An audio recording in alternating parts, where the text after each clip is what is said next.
Hi guys, my name's Ellie, welcome to my channel, and it is the beginning of June, so we are picking a new 1 month 1 palette, and I tested something out. I don't know how many of you guys are following me on Instagram, but I have an Instagram and I put up the looks there. It's at Ellie Gremlin, easy to find, and I commented a couple days ago about whether I wanted one or the other, if anybody wanted to see them. And nobody commented, but one of the brands did like the photo, so that means we're doing Clionadh Cosmetics. This is the Witchcraft palette, which I actually had been meaning to pull this out and play with, because I did a detailed review of the Alchemy palette, and they were kind of sister palettes. They came out at the same time. And also, can we talk about how gorgeous this hand painting detail that they do is? It's so pretty. So, the inside looks like this. I got it, and I had a couple things going on, and so I haven't used any of these shadows yet. I know I like their shadows, and they have two highlighters over here. I don't know how much I'm going to really use those, but like stuff like this one, I think that's called Clairvoyance, really excited for. And they've got a couple ones that I think will be good daily shadows. Yeah, so I'm excited about this. So we have some very pretty colors. I would swatch them, but I don't have a lot of time today, and I do want to touch on something I'm gonna kind of involve with this that's a little different. I'm gonna be picking a extra companion palette, because where I am with panning my other palettes is that I'm a little low on transition-y crease shades, and this lovely, gorgeous palette is all shimmer, and I don't do shimmer in my crease, so I have a palette that is mostly matte. This is the Kat Von D 10-year anniversary palette, and the inside looks like this. As you can see, it's got a nice range of matte colors, so I'm going to be using this for most of my building the look, and then like using these as my nice pops. And then if I do need something like a gold or whatever, I can pull it out of this palette. So, not the main focus, but this will be involved in a lot of the looks. And it'll be good to see if I make any dent on it. It's really hard to, like, make progress on matte shades in a short amount of time, especially, you know, I've used this twice. So they have basically fresh, no previous dips or anything. So yeah, I'm excited. And I'm waiting for my hair to dry. I was going to have the look on, but I thought it'd be better to show you guys what the pans look like, since I've never touched these colors yet. I haven't even swatched them. And now we can see how much progress they get in 1 month. I'm so excited. And the other thing this does is it helps tide me over until the RKO palette comes in, because I put my order in and they start shipping beginning of June, I think, is the first orders start going out. So I'm excited, and this will tide me over till then. So I'm excited. I'm always excited for Clionadh. I really like these shadows. Their formula is amazing, and I will link both the Paleo palette and the Alchemy palette. It was Alchemy versus Witchcraft. That was the whole, like, collection. So, I have reviews on both of those, and I will link them up in the cards, if I remember, and I'm going to go do my makeup and give you guys the first look.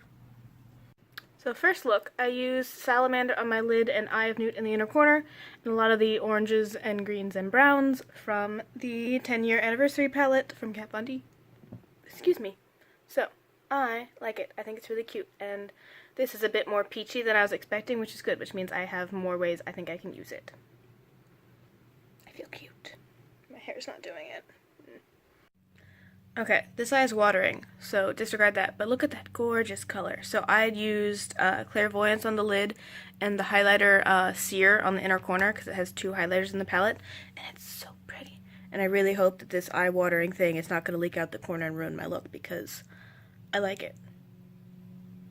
You behave, eye. I'm watching you. Yeah, so see how it's doing the thing where, like, it's just watering enough to leak out the corner and mess up my eyeshadow. That corner's gonna disappear. But, such a pretty color. So today I used Fog into Morgana, and I really like it. I feel quite pretty. Pretty and green. So I used Salamander and Eye of Newt again, but I think they work really well into this warm copper eye. So that's what we did today. A little more neutral than the first usage. So I used Toadstool today, and it is really, really pretty. I like this. I like this a lot. I love duochromes. So I used Hex on my eyes today, and it's really pretty. Really pretty. And I used, what's that one? Enchantment, the highlighter, the pink one, as my inner corner highlight. And it's very nice. I feel pretty. Cool toned, but pretty. So I used Hex and Morgana today, and I really like it. I like it. I like it a lot. So I used Hex and Morgana today, and I really like how they turned out. I was worried it would be a little too purple next to the green, but I like it. It's very pretty. Kapow. I really wanted to play with layering Eye of Newt over Morgana to make kind of like a gradient, and I did it, and I really like it. I really like it. So, we've finished up the month. It is literally the last day of the month. I am wearing a shadow today that I have not worn previously. What's your name, lovely? Amulet. I finally found some time to wear Amulet. I kept wanting to do it, and I felt it was a little bright for work, which I think I probably could have gotten away with it, but you never know. When you're feeling weird about it, just don't wear it to work. So, let's see what it looks like. Kapow. So we've got some texture in some of the pans. Probably the most in Morgana. I kind of dug in on that. What you called? Toadstool? Toadstool. So yeah. We've used every color in here.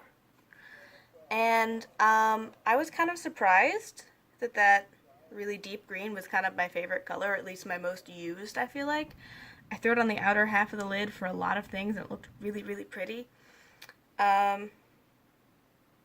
It was kind of cool seeing how much I can use up of these shades. I really kind of wish I'd used Salamander a little bit more, but I don't know. I feel like I could go some more time with this palette and still keep coming up with things that I want to use and ways I want to mix stuff up. But my rule is 1 month, and it's not like I'm never going to use it again. I'm just setting it aside to focus on something else, and I love it. I love Clionadh Cosmetics. They make amazing shadows, and they're gorgeous, and they're super pigmented, and they don't have any patchiness, any flaking, any fading throughout the day issues. They're just super pretty and super cool. Like, while everybody else was doing mermaids and unicorns, they were doing witchcraft and alchemy, and I like that. I like that it's something a little different. I like that it's something that they are putting effort into. They're making it a really, really cool thing. I liked it.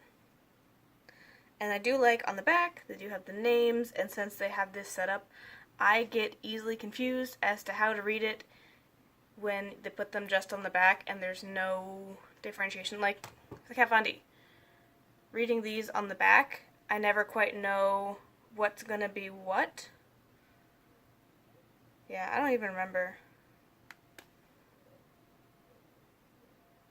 Yes, so whether the one in this corner is actually the one in this corner in the front, or over here.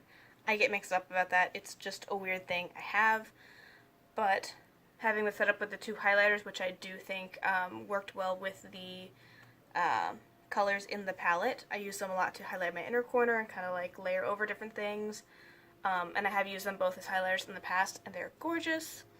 A bit strong, so if you're not ready for like highlight, work up to it. But yeah, they're gorgeous. It's got a huge, huge mirror.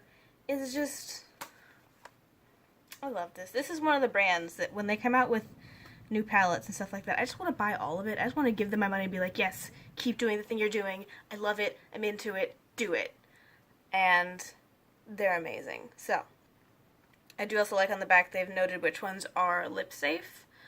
Because all of them are eye, face, and body, so anywhere you can kind of throw them is fine, but your lips are a little bit different because you might ingest them, and it's up to you whether you're comfortable using things that aren't approved for the lips on your lips, but I like that they've marked which ones you can. So Salamander, Toadstool, Amulet, and Enchantment are approved for use on the lips.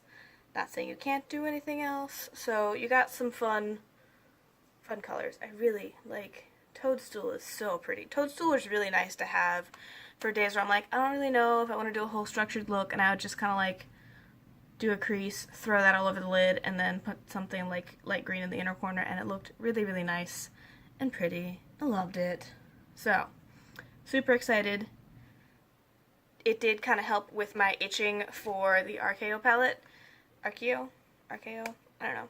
I haven't decided how I'm gonna pronounce it, so we'll figure that out by the time it gets here. So when that does come in the mail, I will be happy, but I wasn't like the way some people are. I think playing with that was kind of a nice little thing of like, hey, what's coming in the mail is going to be amazing, gorgeous quality. Just enjoy what you got for a second, and then be happy when it comes, but don't be just like chomping at the bit, badgering them on anything. Because I think they've gotten a lot of comments on either Instagram or various social medias asking about shipping stuff, because I think as they're getting bigger, they're getting more people that don't really realize how long it takes to hand make, hand press, and hand paint palettes for them, and that they don't have a ton of back stock when they do these pre-orders. They're pre-orders, so you're ordering it before they've made it. So they have to take the orders, make the product, send it out, and there can be a pretty big turnaround time on that, which I'm totally comfortable with. I'm fine. As long as I am aware that I got my order in. That's the only thing I get anxious is I'm like, the longer it takes, the more I'm like, did I get it in? Did I actually hit buy? I'm like 98% sure I bought it. But I won't, you don't fully know until you have it in your hands that yes, you definitely bought it. You didn't just like have a weird hyper-realistic dream that you bought it. They're working on the garage outside. But, yeah. So I think they've had a higher rate of people buying their stuff, which people who didn't really realize how long it takes them to make things. And I think that's been something that they've tried to respond politely with, but, if you've ever been on their site or ordered from them in the past, it can take them some stuff, especially with new releases. It can take quite a while to get those out, because you're buying a higher volume. More people are buying it, so it means, instead of having 10 people ahead of you, you've got 300, and those all have to be made and done before yours gets done. If your order was order number 302, you've got 300 pallets that have to be made before you get yours get going. And they're working, they're trying really hard, but I think they've gotten some less than patient responses. So they've been trying to be like, hey, this is where we're at, this is what we're doing, we're updating you guys.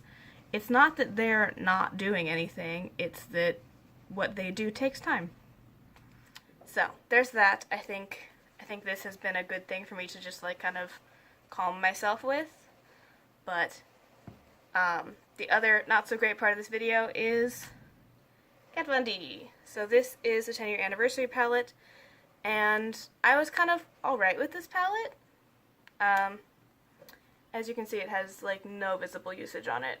They're pretty colors, they're nice. I'm not like throwing out my Kat Von D items, but you're probably really not going to see most of them on camera. With all that stuff, nope. I don't fuck with Kat Von D right now.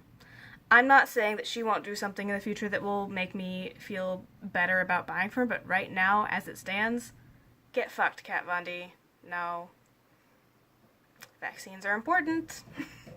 Vaccines, public safety, health risks.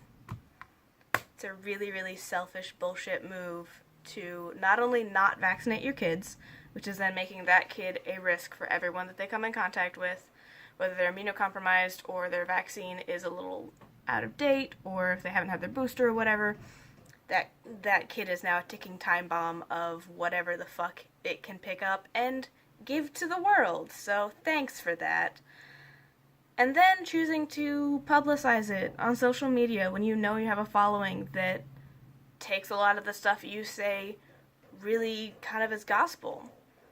That means you now have more people who are feeling like it's normal to not vaccinate, that it's alright, and that it's the cool thing to do to not vaccinate their kids, or to not stay up to date on their own vaccinations. Like, fuck you, Kat Von D. Like, it's such a bullshit, privileged, oh, well, I don't want to do the research, so I'm just not gonna do it because I don't understand you know, the wealth of research that already exists on them. But get fucked. So, the only way that I can ever so slightly impact Kat Von D on this decision is to not buy or promote the rest of her products. So, we're gonna be fine. If she launches something that I'm just like itching for and really need, we're gonna be duping it with other places. We're gonna be buying singles, we're gonna be reaching out to indie brands, doing anything but buying from Kat Von D, because she's not gonna listen. I understand some people really want to talk to her on social media about it and like try to argue the case, but she's not gonna listen. That's just not how people with those types of opinions are. It'd be the same way if somebody came up to you and started trying to convince you that vaccines were bad.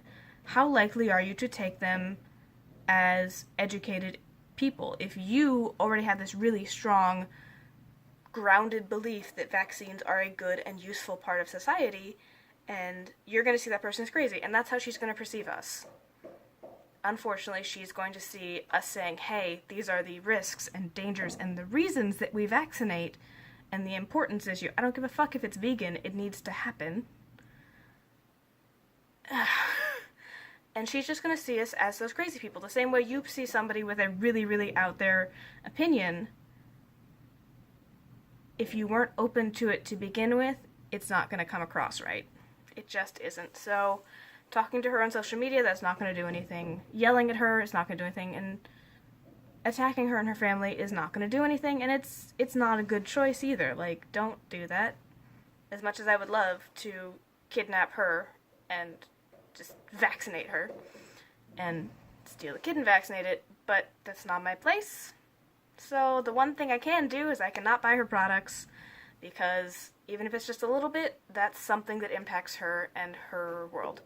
So, yeah, I'm expecting her to see quite a dip, actually, in how much her products are even really being bought, because the amount of people I've seen saying, hey, I'm not doing Kat Von D anymore, I'm not doing Kat Von D on my channel, has been huge, which has actually raised my respect of a lot of YouTubers, because sometimes they're just like, oh, well, you know, people do what they want, and it's still a great product. I don't care if it's a great product.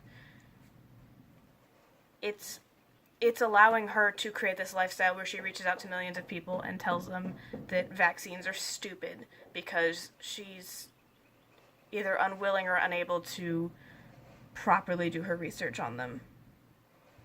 She's fear-mongering. That's what she's doing. She's following some opinion of some quack who's posted a bad thing, like a really bad paper, like a really not solid paper forever ago. So, nah. And honestly, I intended to keep using this through most of the month, despite her saying that, just because it was my companion palette, and I just really had no interest to reach for it. So, I think most of my Kat Von D items are going to kind of get put aside for a while, and when my rage has calmed down, and I'll come back to the mindset of, well, I already spent the money, it's my item, I might as well use it. And I can do what I can by not buying future items and not showing the items I have on camera, then I'll feel a little better. But right now, I just kind of want to the Kat Von D needs to go in the corner for a while. Just the items need to go over there until I can calm down my anger. That's just how it's gonna have to be. So, sorry for the rant. That was super long and probably not helpful for most people, because you've already been seeing these videos up. You've already seen at least a couple YouTubers that you know and follow saying, hey, I'm not doing blah blah blah, and having a rant about it. And so, nothing new to add other than same. So, thank you guys for watching. I will see you next time. I'm really excited about the next palette. I think it's going to have some fun impacts on my daily life. And I'll see you next time.